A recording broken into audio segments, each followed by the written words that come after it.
খুব মজাদার chicken fry. তো কীভাবে বানালাম সম্পূর্ণ রেসিপিটাই শেয়ার করব। আসসালামু আলাইকুম, সবাই কেমন আছেন? আশা করি সবাই ভালো আছেন। তো চিকেন ফ্রাইয়ের জন্য আমি এখানে বুকের একটা ফ্রেশ মাংস নিয়েছি। তো এখানে আমি লম্বা লম্বা সাইজে করে কেটে নিয়েছি।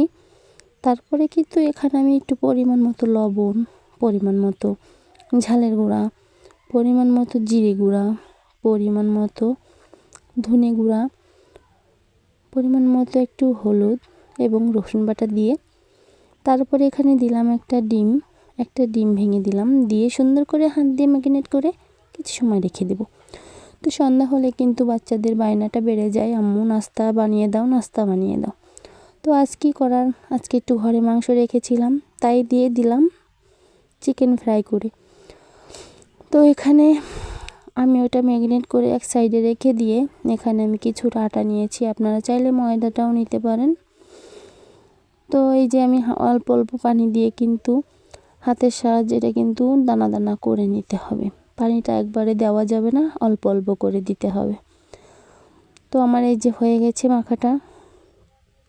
তো এটা এখন যেটা করতে হবে, এটা একটু চালনি দিয়ে ছেলে নিতে হবে, তাহলে ভালো হবে গুঁড়াটা। তো ভিডিওটা ভালো লেগে থাকলে চ্যানেলটা সাবস্ক্রাইব করে লাইক দিয়ে পাশে থাকবেন, অন্যকে দেখার সুযোগ করে দেবেন শেয়ার করে। তো আমার কিন্তু চালা হয়ে গেছে।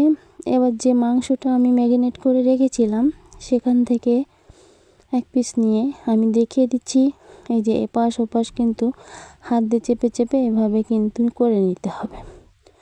তো এই যে আমি চুলায় তেল দিয়েছি একটা তাওয়ায়, এখন আমি দিয়ে দিচ্ছি সবগুলো মাংস, যতটুকু দেওয়া যায় সেভাবে দিয়ে আমি কিন্তু ভেজে নিচ্ছি লাল লাল করে।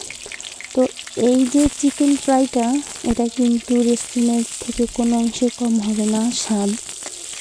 ঘরোয়াভাবে বানালে কিন্তু স্বাদটা আরও বেশি পাবেন, আর বাচ্চারাও খুব পছন্দ করবে। আমার বাচ্চারা তো ভীষণ পছন্দ করে খেয়েছে আর বলেছে আম্মু খুব মজা হয়েছে।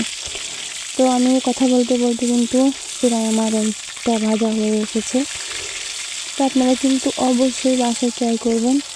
তো আমি এখন নামিয়ে নিচ্ছি, আর আপনাদেরকে আমি দেখিয়েও দেবো যে কতটা ক্রিসমাস হয়েছিল আর কতটা লোভনীয়। আপনারা শব্দটা শুনলেই বুঝতে পারছেন যে আমার চিকেন ফ্রাই কতটা মুচমুচে হয়েছিল আর খুব লোভনীয় হয়েছিল। তো যাই হোক, আমি কিন্তু এই যে সস দিয়ে খাওয়ার জন্য রেডি করেছি। তো সবাই ভালো থাকবেন, সুস্থ থাকবেন, আল্লাহ হাফেজ।